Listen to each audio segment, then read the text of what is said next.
சங்கீதம் 12. செமினீத் என்னும் என் நரம்பு கிண்ணறத்தில் வாசிக்க ராக தலைவனுக்கு ஒப்புவிக்கப்பட்ட தாவீதின் சங்கீதம். ரட்சியும் கர்த்தாவே, பக்தி உள்ளவன் அற்றுப்போகிறான். உண்மை உள்ளவர்கள் மனுபுத்திரரில் குறைந்திருக்கிறார்கள். அவர் தங்கள் தோழரோட பொய் பேசுகிறார்கள். இச்சக உதடுகளால் இருமனதாய் பேசுகிறார்கள்.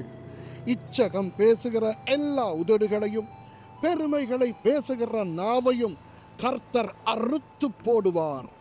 அவர்கள் எங்கள் நாவுகளால் மேற்கொள்வோம், எங்கள் உதடுகள் எங்களுடையது, யார் எங்களுக்கு ஆண்டவன் என்று சொல்லுகிறார்கள். ஏழைகள் பாழாக்கப்பட்டது நிமித்தமும் எளியவர்கள் விடும் பெருமூச்சு நிமித்தமும் நான் இப்பொழுது எழுந்து அவன் மேல் சீறுகிறவர்களுக்கு அவனை காத்து சுகமாயிருக்க பண்ணுவேன் என்று கர்த்தர் சொல்லுகிறார்.